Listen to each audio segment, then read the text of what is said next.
Birds, people, and the dogs that bring them together. This is episode number 2. My name is Bill, and you're tied to the Woe Post. Today we have Dave from Faith in the Point Bird Dogs out of central Indiana. Dave and I first met a few years ago when we were both on our first dog, back when we were both in the Army. When we met, I think we hit it off pretty instantly. We both had plans to work with dogs after the military. Dave was running a short hair, and I was running my poodle pointer. Dave, welcome to the Woe Post. Hey, Bill, I appreciate you having me on. It's been exciting talking to you as you started with the idea to get this thing up and running and to see it finally here and come to fruition. So I really appreciate the opportunity. Oh, thanks. I know we talked about this off and on for a while, and well, nobody knows this except for me and you, but you designed the logo. I basically stole it from you, made some minor modifications, but the idea comes 100% from you, and I appreciate that. Oh, no. It's glad to see it getting put to use. I'm excited to see where you take it. All right. Well, we like to start off with a quick kind of an icebreaker lightning round. And I'm just going to ask you a few questions here and just go ahead and answer as quickly as you can. So first one, what's your favorite food? Pizza. Pizza? When's the last time you had it? Last week, probably. Okay. I had pizza just a couple hours ago, actually. All right, last time you had it, who made it? Or did you order it, or was it frozen we pizza? ordered it. A little place called the Crowbar down the street. Okay. Oh, all right. I've been there. Yeah. Do they have good pizza? Oh, yeah, it's really good. Okay. Right on. Yeah, and for those of you who don't know, none of you know, but Dave and I only live about a half hour apart here in central Indiana. So, all right, next question. If you could live in any state in the country, which one would it be? South Dakota. Huh? Why? Yeah, birds, and it's not as far north as North Dakota. Pretty good area. Yeah, plenty of land. We can run the horses and dogs and all that stuff. Yeah, right on. Actually, so I have an uncle. He's only about 6 years older than I am. So he's more like a big brother than he is an uncle. But he lives in Bellevue, South Dakota, and his neighbor is a horse ranch. That would be pretty good. Pretty good. Yeah, it's not a bad place, and he's surrounded by sharptails. He actually didn't know what kind of birds those were flying over all the time. He saw them all the time. He knew they were probably some kind of game bird, but he didn't know what they were. And I stopped by to visit with him on my way up to North Dakota to go hunt with Eric. Mm-hmm. And I said, "Man, you are covered in sharptails out here." He said, "Is that what those are?" I was like, "Are you kidding me?" Yeah, that's what those are. They fly right by his house all day. Oh man. So if you need somebody to get rid of a problem, I know a couple of guys. Right on. All right. So I don't really need to ask you why you want to live in South Dakota. Yeah. I can't really say that I blame you. All right. So last question: if you could hunt only one animal for the rest of your life, what would it be? Ooh. It would be a bird. It's a toss-up between pheasant and quail. I think I would have to go with pheasant. Ringneck. Pheasants? One each. Okay. Why pheasants over quail? I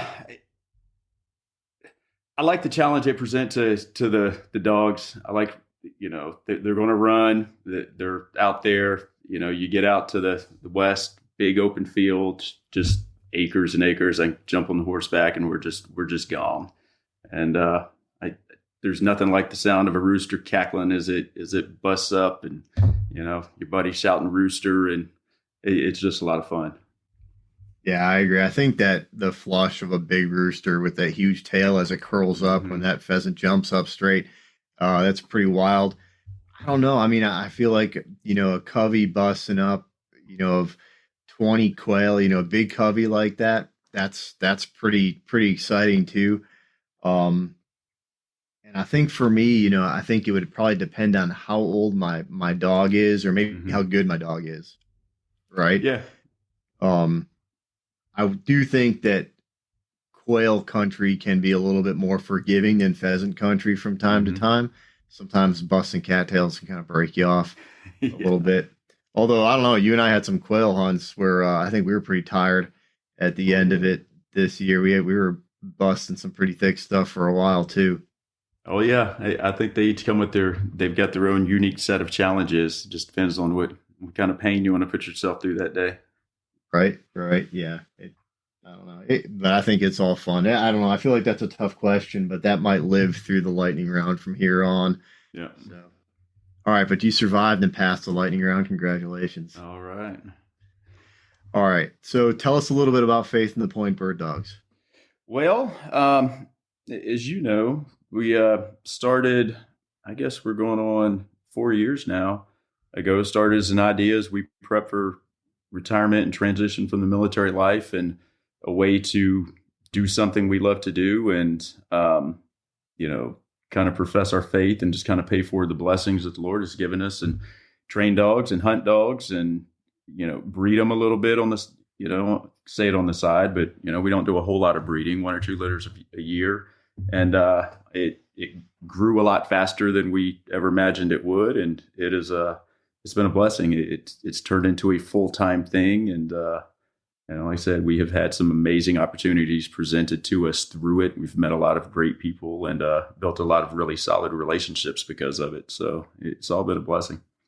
Right on. Did you know that you wanted to do this before, let's say before you moved to Indiana?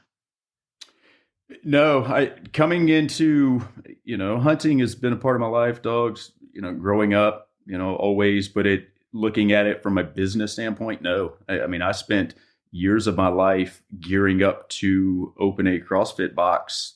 I've got a handful of certifications, and through CrossFit, bought a ton of equipment ready to open a box upon retirement. And I think that going into, honestly, COVID helped me see how fragile a box could be and the risk that's associated with that.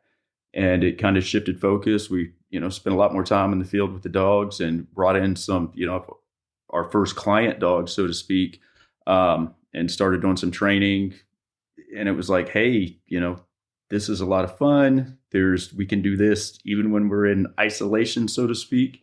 And hey, let's shift gears and turn away from what we had kind of prepped for and already had the business plan packaged and ready to go, and turn that fire and desire into what it's turned into now. Right on. So Nellie was your dog back then. Is Nellie a COVID dog? Nellie, no, she was pre-COVID, about a couple of years. Yeah, she was around hanging out. We were hunting her a couple of years before that. Nellie's still here. Nellie's an interesting dog. They always say that your first couple, you're going to learn a lot, and you're going to make a lot of mistakes with. And, so she's gone through it. And, I've transitioned her from, my dog. So our middle daughter now, she's 9. She's handling her in a hunt test now. So I trained Nellie. She's good, but she's that good confidence builder for Lena to get her introduced into that, not necessarily the competitive side, but the testing side of things. And she can go out there, and Nellie will handle well for her. Nellie, we intended for her to kind of be our foundation bitch for the breeding program. Her first breeding, we got within 5 days of her whelp date, and there were some complications. We ended up losing the entire litter, and ended up having to have her, spayed to keep her alive. And because of that, you start looking at the cost benefit analysis of continuing to work to test and title her for a dog that you're not going to be able to continue to pass that down on, right? So, it's still a great dog, member of the family, a pet. We're not going to, move her down the line somewhere. But the focus on for what her future looks like shifted. So she's still here. We hunt her, but great dog to have, to train the kids in the field with, so to speak. So that's kind of what her life has evolved into. And, so she's out here and living life until our buddy, Jake McCrae, living life out in Idaho, retired now. He wants to adopt Nellie and take her out there. So we'll see what that turns into down the road. Oh yeah. Yeah. He tried to, when he moved out there, he was trying to throw her in the truck and take her then. So we'll see what that looks like down the road. I don't know. Nellie's a great dog though. I've hunted over her a couple times with you, and she's the first dog that I've seen actually do that hard, twisted, contorted point where she is in full sprint past the pheasant. and catches it, catches that scent cone in stride and stops on a dime. And you just look at her and you're like, I know she's on point, but that can't be comfortable. Right. Yeah. And I mean, she was just locked on. She was pretty young then, too. Maybe she might have been less than 2 at the time. Yeah, when we first started hunting together, I think she was right just about to turn 2, and she's got brakes on her. She'll slam a point. She's super stylish in the field. um Yep. Really good. I mean, she's got a solid nose on her. It was a shame. It was heartbreaking to have gone through that and to have made that. We had to. It was, run the risk of losing her by trying to keep her intact for the potential of what we could have bred her in the future. It was heartbreaking to know that we wouldn't be able to continue that with her. But we've still got old Nelly Girl for seasons to come, and it is what it is. Yep. Yep. Absolutely. Yeah. And I know, I think we were hunting with Moose that day too. Mm-hmm. And, Moose is kind of similar in that, he's not a dog that you're going to get a big return on, but he's actually curled up in a ball right over here, right next to me. He's my buddy. He's my adopted poodle flusher, right? There's not an ounce of point in this dog, I don't think. But I don't hunt him like a pointer anymore. I hunt him like a flusher, and he does a great job. And he's a phenomenal retriever. I mean, that dog will go get anything. So I think we're gonna continue to work on that and just be a flusher and a retriever, and he'll be happy, and I'll be happy, and and we'll keep getting birds. Yeah, Right. no, and I think that's been an interesting thing for me to witness from our first hunting experience together, where you were still trying to work and build that pointing in him, to see that transition to accepting that, okay, hey, I'm going to use him as a flushing dog. And, there's, as an outsider looking in, there's this joy that's come out of that with you, and this pressure that has come off. And, I've seen, we've been in the field with him this season, and Moose is out there just living his life. And, you can see you're happy. He's doing well. He's doing bird dog things out there. And it was really good to see this season out there.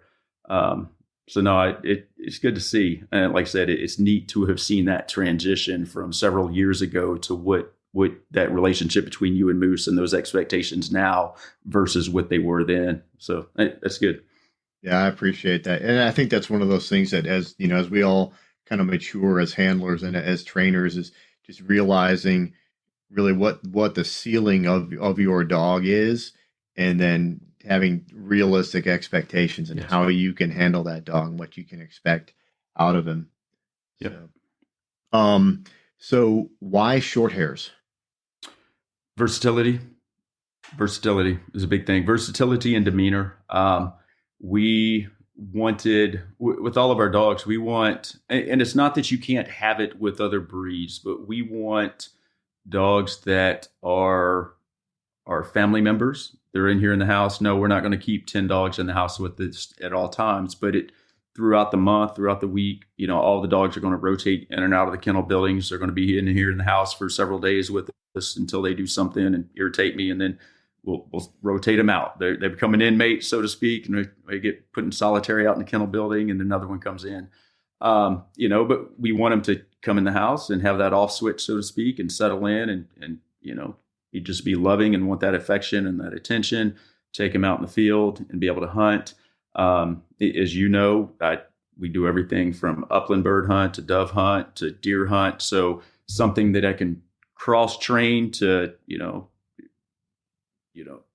blood trail a deer, to shed hunt if you wanted to sit beside me in a dove field and retrieve if I want, to chasing quail or pheasant or sharp tails, whatever it is we want. And that's what it boiled down to in the beginning. And as we've kind of diversified over the course of the last year and a half or so, and added some English pointers in, and we've got a little cocker now, trying to work some flush point combos. But I still really fall back to that versatility that you find in a short hair. Yeah, absolutely. And it's funny you mentioned that a lot of times you've got the dogs in the house. I think the last time I went to pick up Skeet and Moose at your house, I think there were 7 dogs in the house at the time, and if not for my 2 crazies who were really just excited that we were there to pick them up, you wouldn't have known that there were any dogs in your house at all. It was quiet. Oh, they know. Yeah, and I think when you they were here, we were in the middle of our training break, and so we typically close down, our training season the beginning mid-November through the beginning of the year, and that gives us time for the holidays, family time to hunt our own dogs. Hunting season, we guide not as much this year as we have doing the tip of most years. But so during that time, usually we will close down the kennel building and our personal dogs will come in. But they know the deal. They come in and they've got their places. We set up place boards and whatnot, and they know, hey, it's time to act right. And so I can't. There's a bunch of them, and it's time to settle down. And they got to act right if they're going to be in the house. That's just the way it is.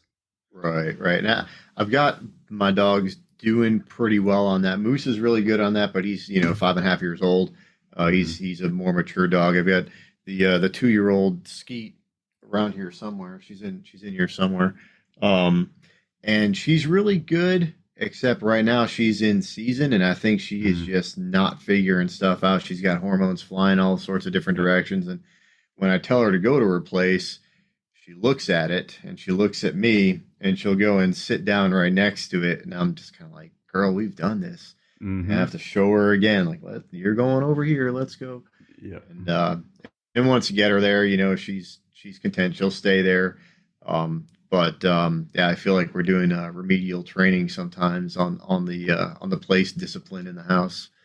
Yeah. The place trainings that we're big on, as I work at, we've opened back up for training right now. I've got 2 client dogs here, and even my own dogs right now, we're at the point in the season where I take them all back to day 1 basic training. We're coming out of the season, bad habits. I've allowed them time to get ready for testing throughout the summer, spring, fall seasons, getting ready for next season. And place is one of the big things that we do. So we do yard work before I take them to the field, and that place board training is an intricate part of it. So they were all going through it. And I've got one of the client dogs is in season right now. And there's always a big difference. And, some other trainers may argue it, but their mind is not the same when they're in season. And you run into those little difficulties or inconsistencies of a dog that, you've worked before. If it's one of your own dogs, or one that's here now is one that I work regularly. They know things but when they're in season, it's just a little more difficult. They act brand new at certain times. It's interesting. Yeah, maybe not for all dogs, but I'll tell you, I notice it pretty big for little Skeet here. So, yeah. And so you mentioned you've got 2 client dogs in the kennel right now. Yeah, right on. That was one of the questions I was going to ask you, because I noticed that from your Instagram and from your Facebook that you are spending some time with your dogs, getting back to basics, kind of reinstilling that discipline. It seems like, as hunters, we kind of let the dogs go a little bit through hunting season. You want them to be confident. You want them to get out there. Maybe sometimes we let them get away with a little bit more than we normally would. And so I've noticed that, through your social media accounts, you're like, nope, all right, we're back to being disciplined, back to, 100% working as a team, and, back to basics. So are these client dogs that you've had before, or are these new dogs? One of them is a dog that I have had before. I work pretty regularly, actually. It is the bitch that, if you remember, I trained an entire litter over this past summer. It's the bitch that litter came out of. Okay. So worked her a lot. She's back in for, a touch up coming out of the season. I think she only hunted twice this past season. So kind of just wanted some more bird contact for her, but, kind of work on some things that he saw the couple times he had her out. And then the other one is a dog, 3 years old, that is completely gun shy. That he bought it, got the pup at 7 months old from the breeder. I think there was a misunderstanding. Well-known, very reputable breeder and trainer, very successful at what she does. There was a misunderstanding of what training had been done with the dog prior to him purchasing the pup. He immediately took the dog to a field, big, large hunt. Dog had no gun exposure. dog is gun shy. So it's sat for, a couple of years right now. And I did an evaluation on it for a week, 2 or 3 weeks ago or whatnot. And, hey, this is what I think it's going to take time wise, and gave them kind of the rundown, and they decided to do right by the dog and brought it back. And so we're working through that slowly. And on top of that, it's not just hey, get it over being the gun shy. It's the normal introduction to birds and teaching it to be a hunting dog, because it's never had any of that either.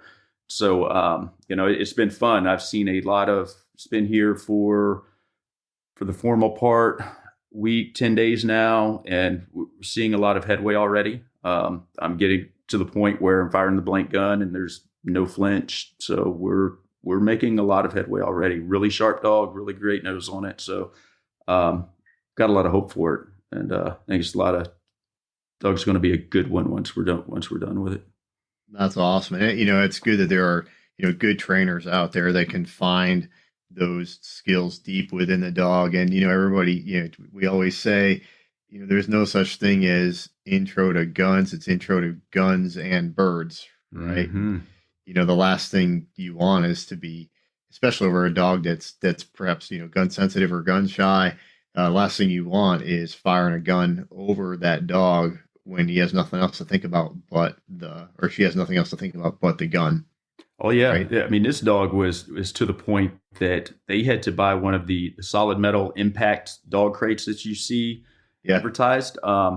Thunderstorms, like the black, just kind of wire crates that you could get from, take your pick store, Tractor Supply. A dog would tear out of those. They had to get a solid crate to put it in just for thunder. It was that adverse to noise. So to have brought it that far, and like you said, it's that thing, loud noise with a bird present, we spent the first several days nothing but chase birds, chew on them, chase them, build that excitement up, get that attention and let it go.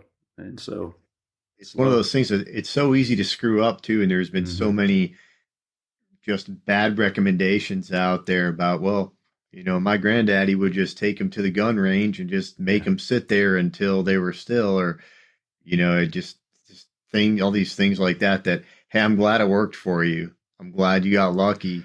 It's just not what good, responsible, reputable trainers are doing anymore. No, I have this conversation a lot actually with individuals, and it's all, I've always done it this way. And it's like, I'm not trying to come from a place of looking down my nose or trying to sound cocky or anything else, right? Because I learn every day, but it's not that you've been good at what you do. It's that you've always been lucky, right? And, typically, I read it in this book. Well, let me guess, it's, the book by this name or by this author. Yeah. And I was like, those books were written 40 or 50 years ago.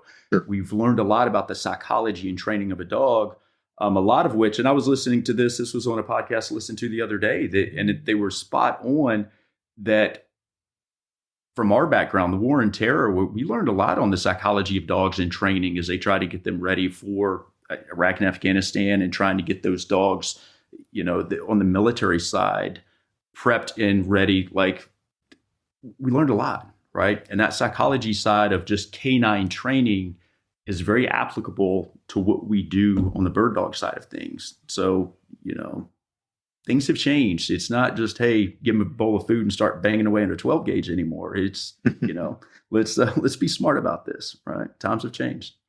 And it's gotten so much deeper than just, 4 quadrants and one slide deep on some BF Skinner, right? Some of these professional trainers, and particularly on the working dog side, on the, the law enforcement canine, the military canine, whether it's detection or assault dogs or whatever. Some of these are some of the most highly educated trainers that are out there right now. And I think I saw the same thing or listened to the same thing that you were talking to, and they've definitely surpassed us in professionalism, at least for most of us. There are certainly some just amazing sporting dog trainers that have been doing it for decades and have continued to educate themselves. But I think the average working dog trainer, professional working dog trainer right now, is probably a lot more professional than the average professional sporting dog trainer. Yeah. We get set in our ways. We get stuck in our ways, to our detriment, honestly. So Sure, sure. Right on.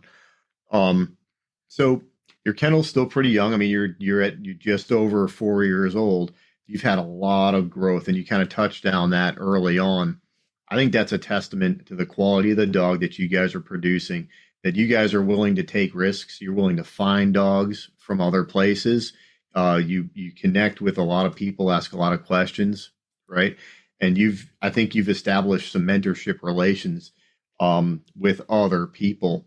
Tell me about some of the mentors that you have that have helped you over the past four and change years. yeah, I think for me, it's trying to establish the relationships across a wide array of disciplines and various sources, not just from within the bird dog world, so to speak, or not just the pheasant side, but as a kind of crossover into the the field trial side of things, the horseback side. You've got the Naster side of things. The down south, the quail, population. The Darrell Smiths down there. We go back and forth with him a lot, right? Pretty, um, good dialogue constantly, exchanging ideas, and hey, this works. We've tried this down here, back and forth. On the field trial, the horseback side, because that is a different world in and of itself. On the early on development, they're looking for big running dogs, right? They wait a little bit longer to break, and those are things that, depending on the dog, these are all tools that I'm trying to gather from these individuals and put in my bag. I'm not going to use it for every dog, and I may not use it for any dog, but I might use it for a dog at some point, right?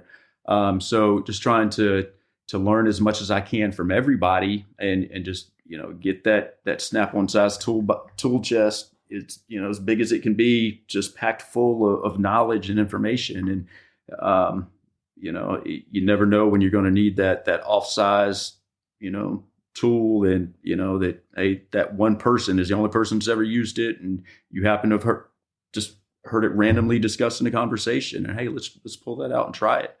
And there are things that, I go back to, people I grew up with training old rabbit dogs or squirrel dogs, right? We talk about how to, keep a dog from chasing a rabbit or chasing a deer when they're, you're out bird dog hunting, or chasing birds with a bird dog and that kind of stuff. So the, the list is large, and it's, social media has been great too, because it's an avenue to meet people, to converse and develop relationships. But on the other side too, it's a double-edged sword, because you can meet people, and then you have to kind of wade through what's real and what's not, because everybody, let's face it, I mean, let's be honest, everybody with a social media account and a camera phone can be a trainer, right? And not to say that they don't have valuable tips and tricks and tools, and that they haven't been good at what they do, but also too, it's a lot of people, with things that I say, are like, hey, what is he talking about? He has no idea, right? But just knowing what's going to work for you or what may not work for you, and it's trying to learn and wade through all of that I think has been key. Yeah, absolutely. I mean, and we always hear, right? You're training the dog in front of you, Yes. right? And those Yes. tools that you use are going to be the tools that work for that dog, and the tools that you can effectively apply as a trainer, Yep. right? There may be tools that work great for you that maybe because of my personality, or maybe it's my experience level or whatever, that I'm not able to effectively apply those tools, Yep. right? Um, Likewise, there may be a dog that I have, I have my whole tool belt on and I'm ready to go, and I think I have everything that I need for the day. And that dog is just not getting it. And I'm looking down at my tool belt and I'm thinking, man, I might need a bigger belt, right? Or, Mm-hmm. I may need to go figure something else out, because this dog is just not understanding it. I always get frustrated, and it does seem like it's on social media more than anything else, where somebody will post a video of them training their dog, and somebody else, a quote unquote professional dog trainer, will come there and look at it and say, that'll never work, or that takes too long, or this, that, and the other thing. And it's like you've seen a 14-second video of this trainer working with a dog, and how do you know what's going to work and what doesn't work. You know nothing about the trainer, you know nothing about the dog, you know nothing about where the dog was, you know what the goals are or anything of that nature. Well, there's one phrase you said in there that as soon as someone says that to me, I honestly I shut them off. I turn them off. As soon as someone says to me that's going to take too long, I'm done with that, because when it comes to a bird dog, they determine the time, not you. And they're all individuals. And I have some dogs that have picked up a skill in days or minutes, whatever you want to take it. And I've had some that's taken weeks to pick up that same thing. There's no, we're not on a clock, right? You shouldn't be, right? You truly should not be. And it's that, they also too, the mentors and the people that I continually return to are not the ones that tell me, hey, you're doing this wrong, or they don't try to take over the training session over the phone, right? They'll offer suggestions. Hey, have you thought about this? It's the phrasing, right? Because they understand that 30-second snapshot in time of the video that I sent them, or they saw, or the description that I gave them over the phone, is just that. It's a snapshot in time. They don't know the full backstory of everything that has been tried, that the demeanor of the dog, the experience of the dog. All that comes into play when you're working with that dog in front of you, right? So you're giving suggestions of things to try, not, hey, this is what you need to do. So I think that there's that piece of it as well, that, when it comes to mentoring others, being cognizant of that, like you said, train the dog that's in front of you. And if that dog is not physically in front of you, you're not training it, hey, you're offering suggestions, right? And understanding that you don't have the full picture right there in front of you because you don't have your hands on that dog. But as soon as we start talking about time, we've got a problem. And I tell that with clients all the time, like, hey, I'm not going to rush it. I'm not going to tell you an end date on this, right? Like, I get finances are an issue, but at the same time, right, we can't rush to failure. I can't give you a finished dog and say I'm going to be done with it in 4 weeks or 2 weeks or 2 months. It's going to be up to the dog on how quick it is able to learn these things, and we're going to do everything we can to help it, right? But if it takes a long time, it's going to take a long time. That's just the way it is. So, Sure, and especially when you're being challenged with the bitch that you have in training right now, who is showing signs of gun shyness or gun sensitivity, and you and I both know you can't do that too slowly, right? There's no such thing as too slow when you're talking about that, because it's so easy to mess up and maybe permanently destroy that dog as a sporting dog and turning that hunting dog into a pet, right? So, kudos to you for taking on the project, and kudos to that owner for taking the risk and dedicating the resources to bring that dog's potential back out. Yeah, I told him the other day, I sent him some update videos and kind of rundown of what the last few days have been like. And he was like, I got tears in my eyes reading this. And, thank you so much. I was like, no, all the gratitude is to you right now, because you're the one that you and your wife dedicated the time and invested in this dog's future and saw the potential. And, without that, this dog would be the world's greatest house dog. And, so Fire, the dog's call name is Fire. I said, Fire owes a lot to you, and I really appreciate you as a short hair lover and a trainer and a breeder myself, that you took the time and were willing to make this honestly, a financial investment to help this dog do what it was bred and born to do. So, yeah, right on. So how many dogs does Faith in the Point have in the kennel right now? Not counting the client dogs, how many Faith in the Point dogs are at your place? Let me count, because we're down. We sold we sold actually 4 of our personal dogs this fall. As we try to get some numbers down, we just realized that we had the training list, or the client load was so large over this last year that our personal dogs just were not getting the time in the field and the attention that they deserve.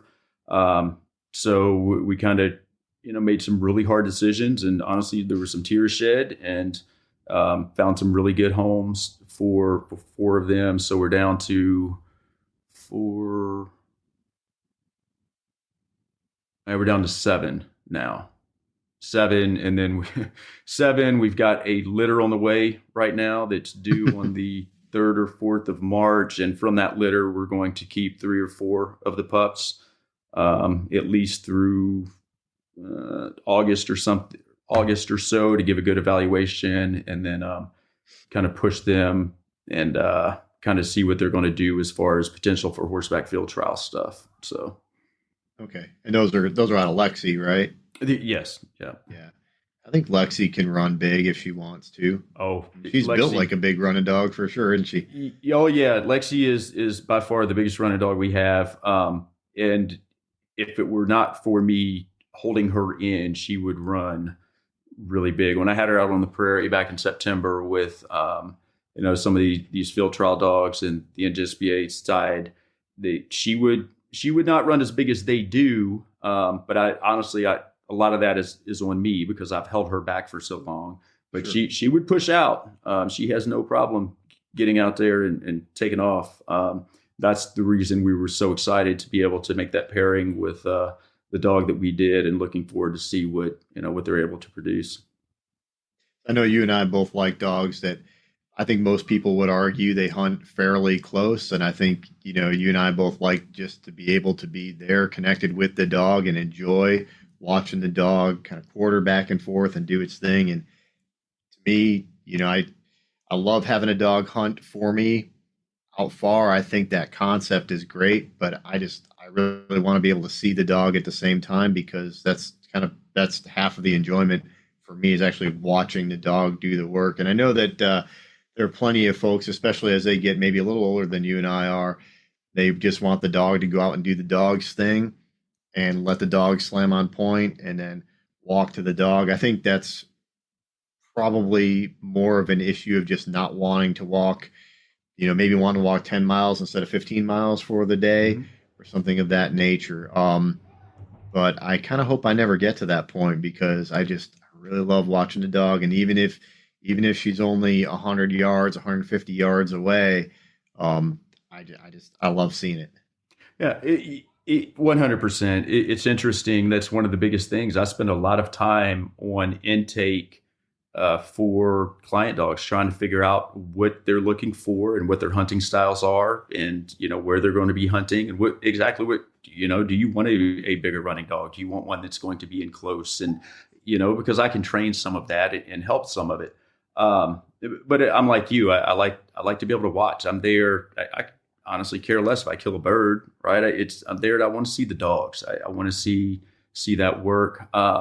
I have developed a greater appreciation for those dogs that are able to push out and show that independence and that boldness to work out far, especially if I'm up higher. I'm sitting on horseback and I can see it, but terrain dictates a lot of that too. Here in Indiana, we don't have a lot of area where you can sit up high and you can see them out working from a distance like that.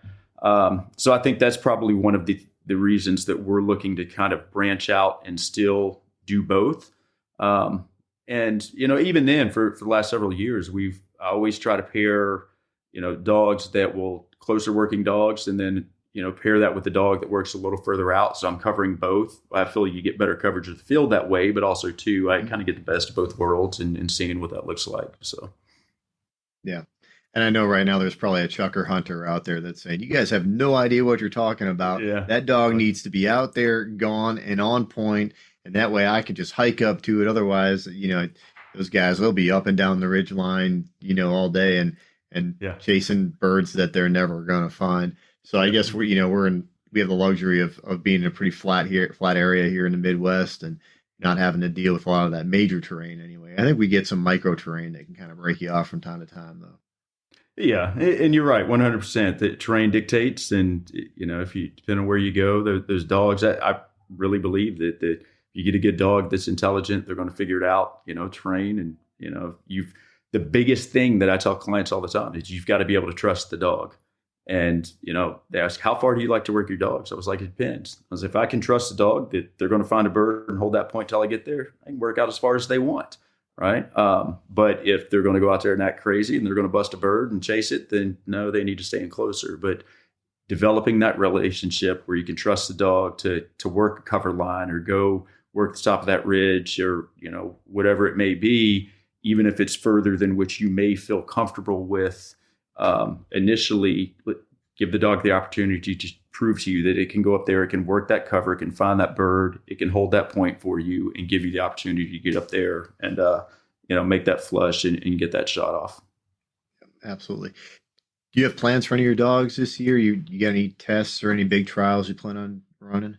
Oh yeah, yeah. Lining up now, and that's part of the big push right now, where we've got them all back to the basics. I probably, in all reality, will not shoot a bird over any of my dogs for the next month and a half. It is all back to got them on tables and on the whoa and letting birds go in front of them, just and capping them. So we're looking to put senior titles on 2 of them, master titles on 2, and then 2 or 3 actually, and then try to get into some UT potentially like late in the year, and then depending on what some of these pups do, because we've got 2 litters coming up. We've got the one that Lexi is carrying now, and then we're going to do a repeat breeding of Floyd and Firecracker. The intentions with that litter are, I think we're going to hold on to a few pups from that as well, train them up, sell them as started dogs right before the beginning of the season. And depending on timing, if I can, I'd like to get a couple of those pups run through a natural ability before we push them out or sell them as well. So like I said, we're going to really try to focus kind of in on our dogs and really push through as much testing as we can get through this year.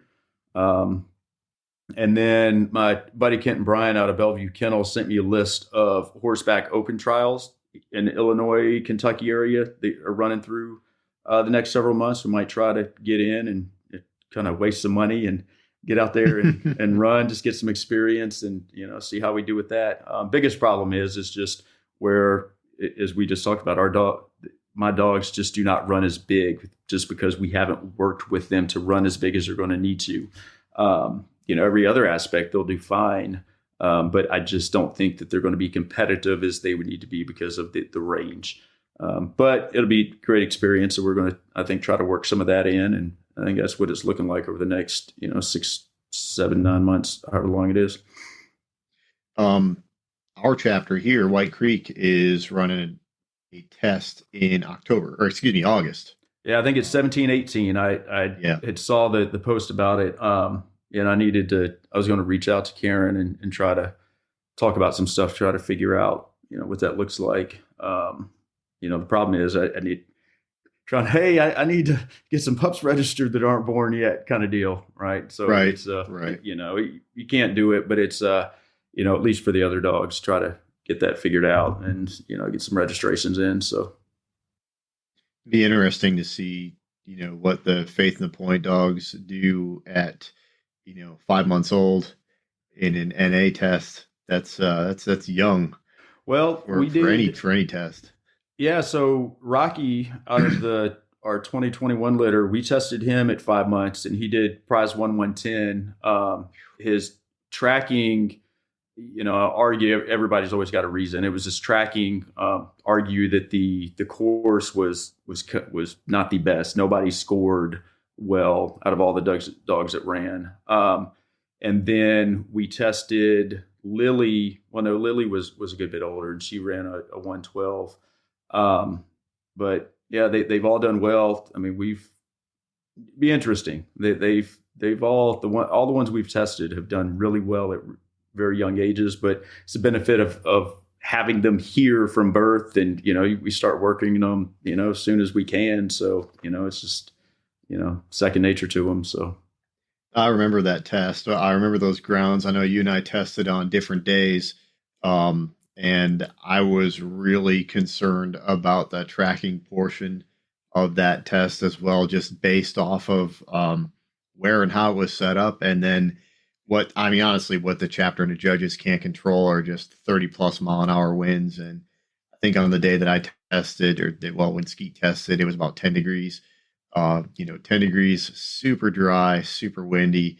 And the grass was less than ankle high. was not ideal. Fortunately, I mean, I think the small Munster landers are just not going to fail a tracking portion. It's kind of what they're for.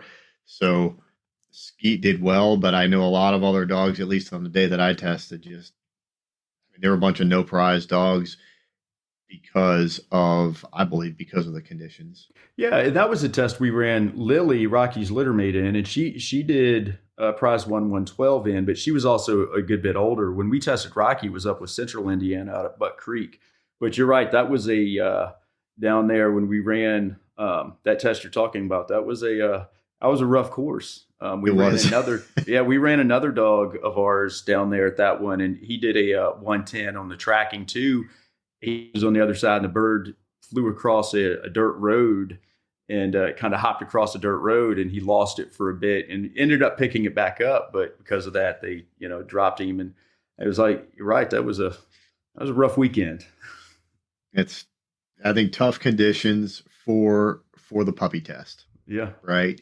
yeah, Maybe on a more mature dog, UT, whatever, I would expect the dog and its training to be able to kind of surpass some of those issues.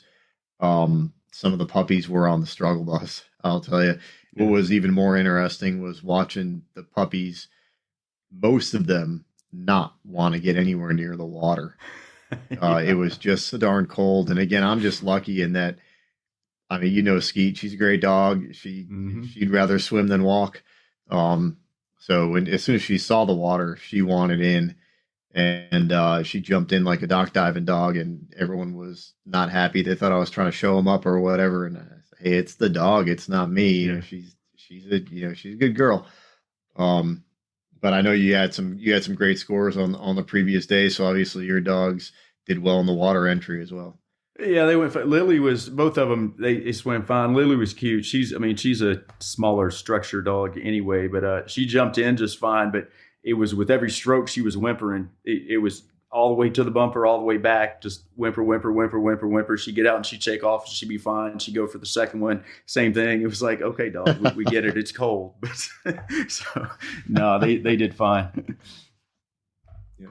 All right. So you went from all short hairs, and then you got a cocker. And Yeah, what's the cocker's name? Winnie. Winnie. For some, I keep wanting to call her Betty because every cocker is called Betty Cocker, right? Yeah. Winnie. All right. And now you have two English pointers as well, right? Yep, we sure do. How did that happen? Yeah, that's what I keep asking myself. The all of my pointer buddies keep trying to corrupt me, and they were successful, is what it boils down to. But the first one when I went out to North Dakota, saw him run, and I've always loved. I talk a lot of trash and joke about the long tail dogs and pointers and whatever, but I've always loved the tradition. I love their style. I love a proper set that straight up arrow of a pointer on point. And so went out to North Dakota. My buddy had some. He was kind of thinning his string down, the ones that they were good dogs, but they just weren't going to be competitive on the field trial circuits.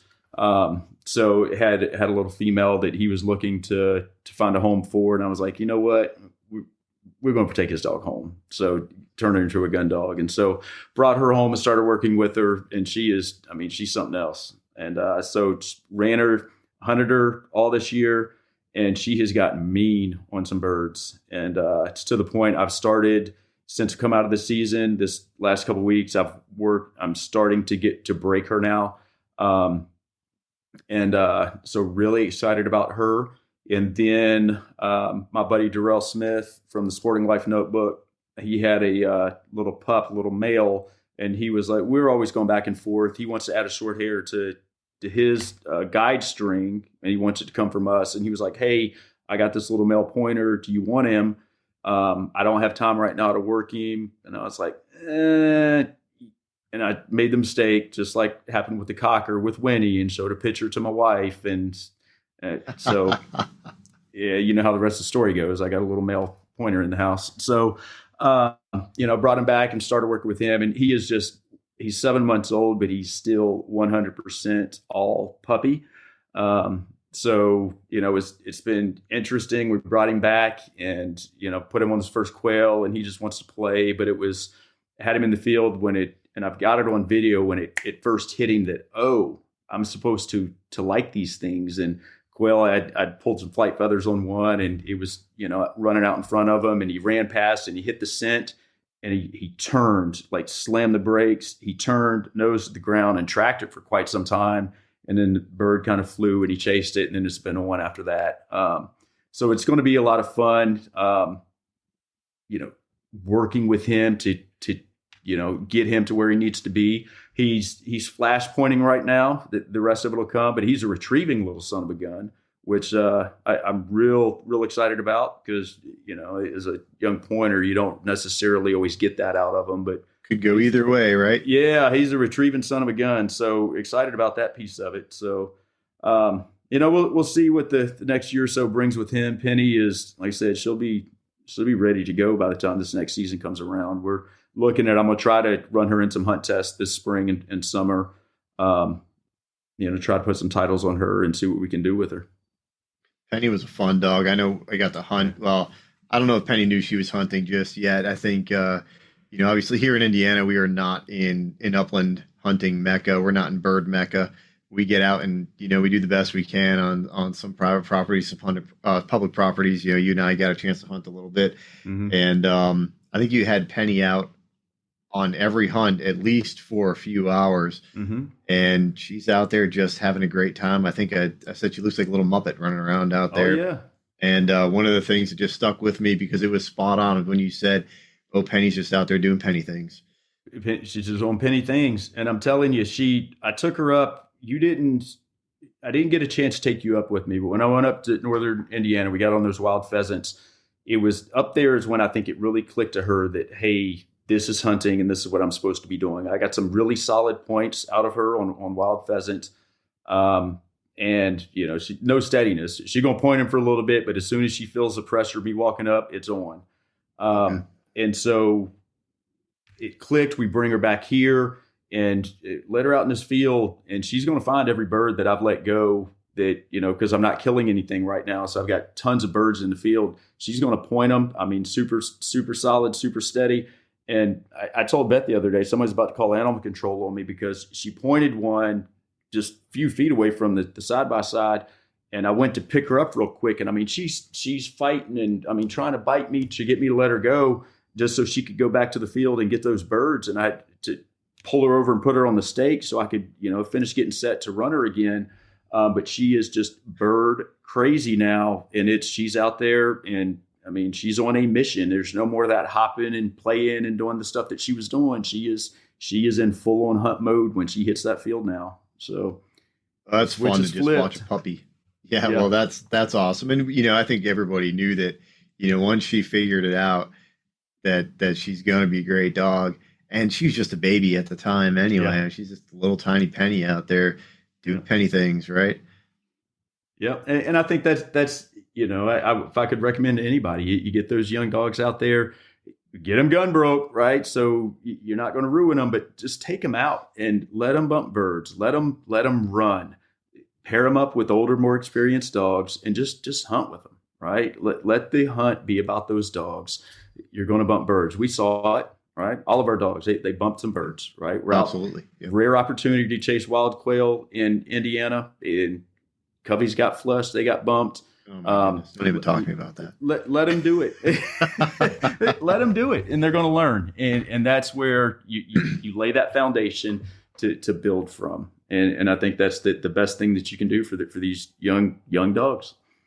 Yeah. And since we just kind of laughed about that real quick, but Dave and I were working a private property that we had access to through a lottery. And it's not a once in a lifetime hunt, but it's not something that you're going to get every year in Indiana. And we were lucky that Dave got drawn for public land property up north in Indiana. And I got drawn for private property down in kind of south central Indiana. And we were looking for quail all darn day on this private land. We did, I think, bump a couple singles. I think they were wild flushes. I don't think we bumped them, to be honest with you. But I think the one cubby that was on that property, we stood next to for probably 3 or 4 minutes Mm-hmm. with at least two dogs out. We might have had three out. I don't remember. But I know Skeet, my dog, was. I mean, she was upwind of the covey in her defense, but my goodness, she was what, maybe 15 feet away from it, Yeah. and none of us had any idea, including her. And then the cubby decided to flush, and I think we were both a little bit frustrated at that moment. There were birds everywhere. It was a big covey too, wasn't it? Yeah. My goodness. It happens. I will say, I'll just say again, Skeet was upwind of the covey. I don't think she ever got in the scent cone. Looking back on it, but at the moment, I may have been a little bit emotional about how that happened.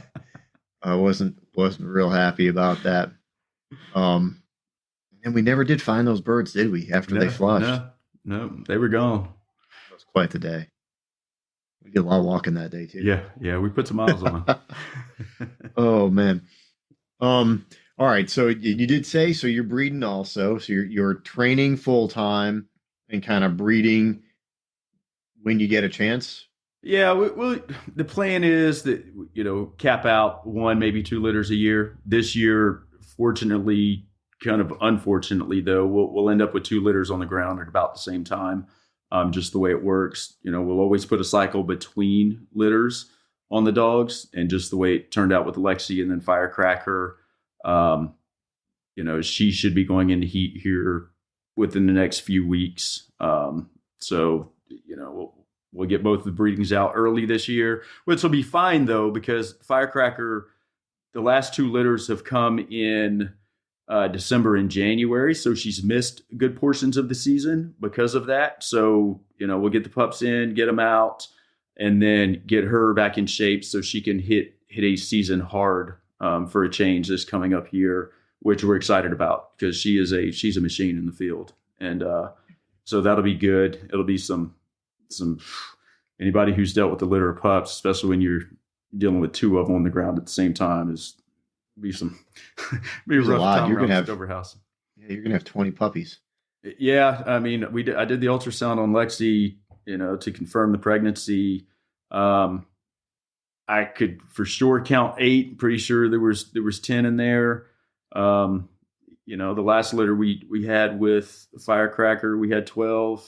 So, and I really think that we'd invested in some medical equipment or whatnot that tell us that exactly when they've released all of their eggs. So, in theory, translates into bigger litters, which is we've had some pretty big litters since we've started using this thing. So 12 puppies pups is a whole lot. No kidding. My goodness. Yeah. But and that's your plan, is to be able try and get them in that late winter or spring cycle. It just works out that's when when your bitches are in heat, and then not breed them for that late summer or fall cycle. Yeah, we'll keep them. Used to be that medical guidance, AKC guidance was that you needed to leave a heat cycle between breedings, give the bitch time to recover between whelps, between pregnancies.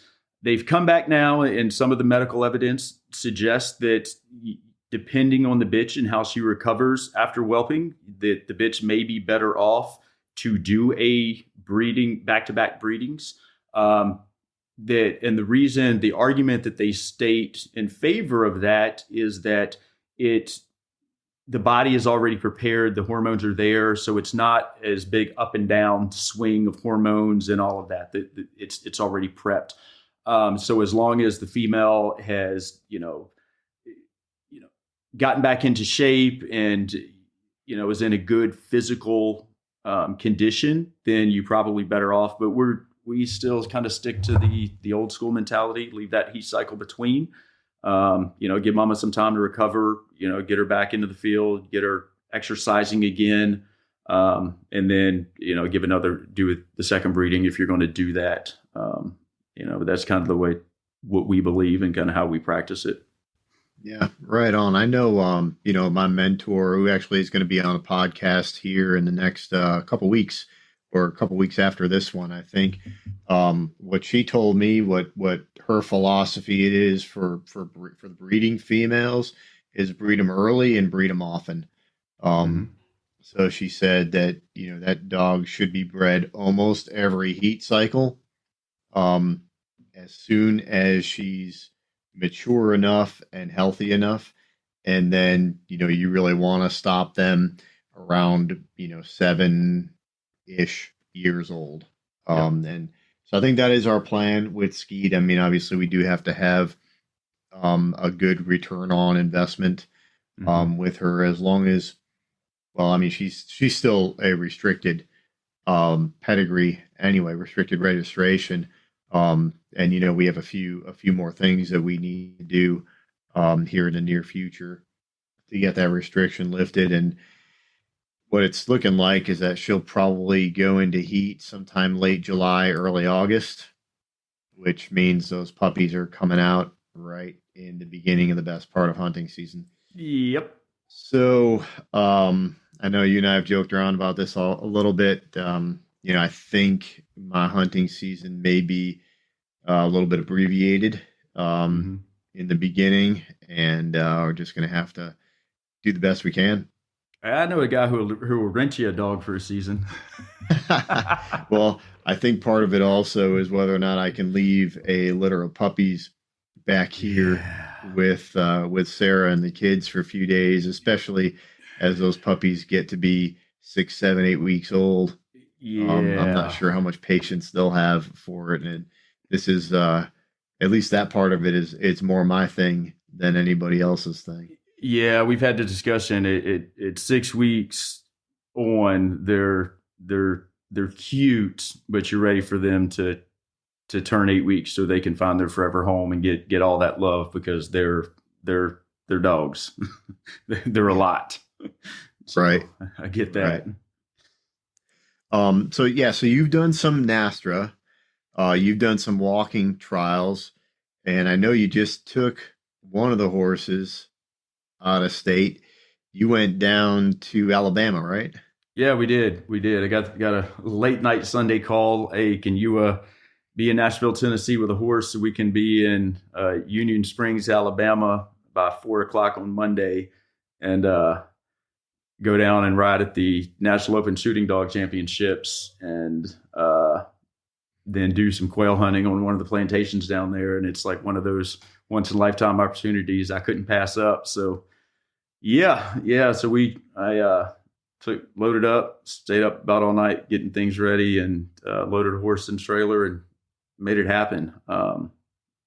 Really, really cool experience. Left all the dogs at the house for a change, so it was just me and a horse, which was super odd. It felt strange to pull out of here and not have a dog, Yeah, I but it was bet. also kind of nice to be on the other side to go do some quail hunting and have be catered to and be guided instead of the guide for a change. And it's freaking dogs on point. You get off the horse and the guy tells you okay, and you go shoot some birds and get back on the horse and ride off, and somebody else is working the dogs, and it was nice.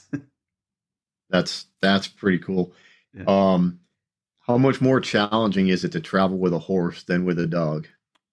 uh Not a whole lot. The horses, you depending on how far you go, you throw them in a trailer, make sure they got hay. Every time I stop for fuel, I make sure to drop a window down, give them some water, check on them.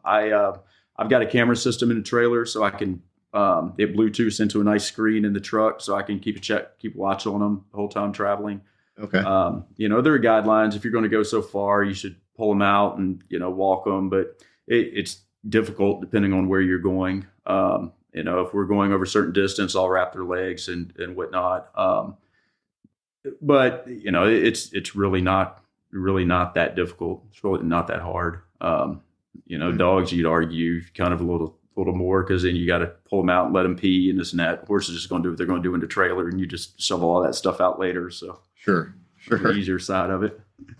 Huh, that's interesting. Yeah, I would think that, and I don't know much about horses, but I would think that, traveling with a horse is just infinitely more complicated than traveling with a dog. But then again, I've been around dogs all my life, and I'm very comfortable with dogs, and especially at my older age, I'm happy to stop every now and again and air the dogs because that means I get Yeah. to air myself. Yep. Yeah. No, I'm kind of, if I get on the road, I'm ready to go. I'll stop for gas and, I try not to stop other than that. And horses just kind of ride along as they got some hay, throw a bag or a net of hay up there for them. And I got something to munch on going down the road. They're typically pretty happy. And you try to condition them too. So, if they haven't been trailered for a while, you should, throw them in a trailer and take them on short trips just around the area or whatnot, get them used to it. But ours, it seems like we travel with them pretty often, so we don't worry about that too much, and we just load them up and go. Yeah, right on. What did you think about the trial down there? Was the National Open Shooting Dog Yeah, Championship? it was unreal. It was unreal. I mean, you've got the best shooting dogs in the country competing down there for the championship. And, they had 143 dogs qualified this year, if I'm not mistaken. I think it was somewhere at 58 or 60 dogs. I think there were 29 braces that actually entered and ran down there. So they're running.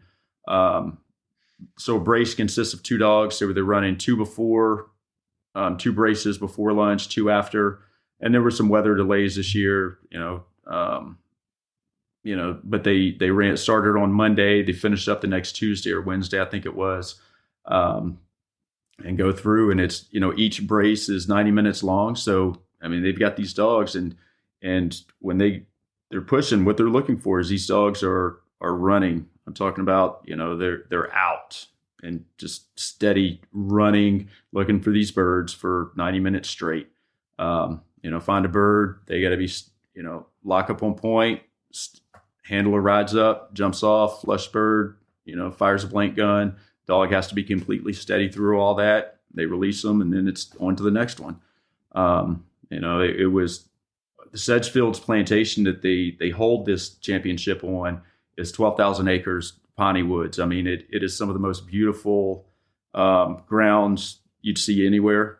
And, so you're going on this course, and it's just the terrain, the cover, it's just unreal. And, to be able to see these dogs off, 800,000 yards running, these piney woods, it's just unreal, picturesque settings that you're looking at. And, wild bird coveys out there. So, you're not just flushing a bird or two, you got whole coveys coming up. And, then you got, dogs that, they might not find any. You've got your dogs that, break on the flush and they get picked up. You got dogs that, unproductive. They may have been a covey there, but the covey's moved by the time the handler gets there. And, so it's unproductive, and, dog doesn't get credit for it. And after two of those, they get picked up. So it's a full thing. And at the end of it, the judges compare, look at the scores, and best dog wins, and I walk away with a check for $25,000 amongst a whole bunch of other things. So it's a big deal. Oh, that's awesome. That's awesome. And I'm sure, crazy sponsors down there and all sorts, kind of a who's who of the dog trials world. Oh yeah. Yeah. Purina is a big sponsor down there. I mean, Saddle Guy, Saddles, who, it's on our walker, we make really good saddles. They donated a saddle for it. 5-star saddle pads, and there were guns given away. I mean, there are all kinds of stuff. It's out there. It's quite the thing. Then the trophy, the winner, his name will get engraved, and then that trophy will go up to the Junction City, and we'll sit up there, and they've got the all age dog competition going on at Ames Plantation in Tennessee right now. So you've got the shooting dog, and you've got the all age dog, and they're essentially the same caliber dog. But instead of a 90-minute brace, Ames, for the all age dogs, they run 3-hour braces. So, holy cow. Yeah, and there's some differences in qualifications to get qualified to run at Ames versus to run down at Sedgefields. It's a lot more difficult to qualify to run at Ames for the all age dogs. but you're talking about a 3-hour brace. That is and those dogs have to run as strong, if not stronger, at the end of that 3 hours as they were in the beginning. That you've got to have some powerful dogs right there. That's a whole lot of conditioning right Yeah. there. I know. Yeah.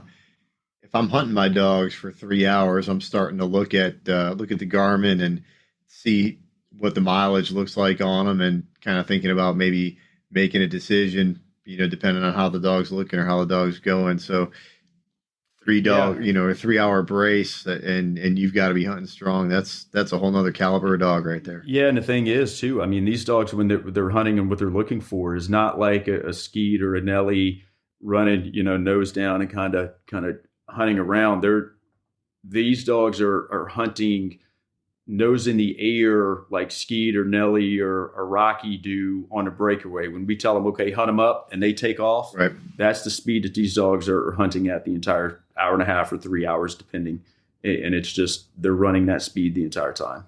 It's unreal. That's awesome. I gotta just go observe Yeah. some of that sometime. I mean, I don't know if Small Munsterlander is going to be the most competitive dog in any trial, which is another reason why I kind of chose to go the testing route over the trialing route. But I think just seeing it would be pretty interesting. Yeah. Yeah. Right on. Yeah, interesting enough, I will plug for short hairs. There were, if I remember right, there were 6 short hairs that qualified for the shooting dog championship down there. And I don't think any of them actually entered, but there were some short hairs that qualified. I did my heart happy to see that. So right on. I bet. Yeah.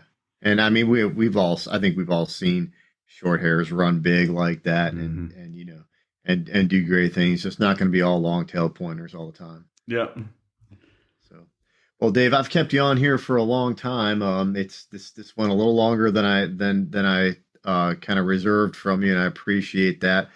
What have I asked? What have I not asked you that I should have? I don't know. We've covered a lot of stuff. I guess the big thing we tell everybody is, hey, we're going to both be out at Pheasant Fest coming up here pretty soon. I'm assuming this will air before then. Yep, it will. Yep. Yep. Make sure to hit us up on social media, either with us at Fit Point Bird Dogs or at the Woe Post. And like I said, we'd love to. As you can tell, we can talk bird dogs all day long. So come find either one of us or both of us. Like I said, so people can find you at the Inukshuk booth, right? Yep. We'll be there with the Inukshuk, and on Friday evening, hopefully if we can get in town quick enough, Saturday and Sunday morning probably. And like I said, there at the booth and or wandering around, we'll have one of our pups with us. And I think you had mentioned you're going to have Skeet out with you as well. Yep, I'll have Skeet at the Small Munsterlander Club booth on the dog stage. We'll be there with I don't know how many other small Munsters, but should be pretty exciting. We'll have the pretty dogs over there, pretty little dogs anyway, right? Yeah. I don't know if I should say this or not, but I've told Bill many times that if I was ever to break down and diversify again, Skeet has turned me into a fan, and it would have to be a little Skeet that I'd bring in as another little oddball dog to this mix that we've got over here. Well, I know a guy. All right, Dave. Hey, where can people find you if they want to get a hold of you? Yeah, so you can find us at Facebook, Instagram, Fit Point Bird Dogs, and then our website, fitpointbirddogs.com. And like I said, you can reach out to us, shoot us a message, leave us a post comment, anything you want. We'll get back to you as soon as we possibly can. Like I said, just reach out anytime, questions, comments, anything you want. Awesome. Hey, thanks for being on, Dave. I really appreciate you doing this. No, we appreciate the opportunity. I can't thank you enough. I hope you've enjoyed episode number 2 of the Woe Post. If you'd like to support us, you can head on over to patreon.com/thewoepost. Right now we have one $3 monthly tier, and we're going to figure out how to get some giveaways in there to make it a little bit more exciting for you guys, and I appreciate it. Every little bit helps.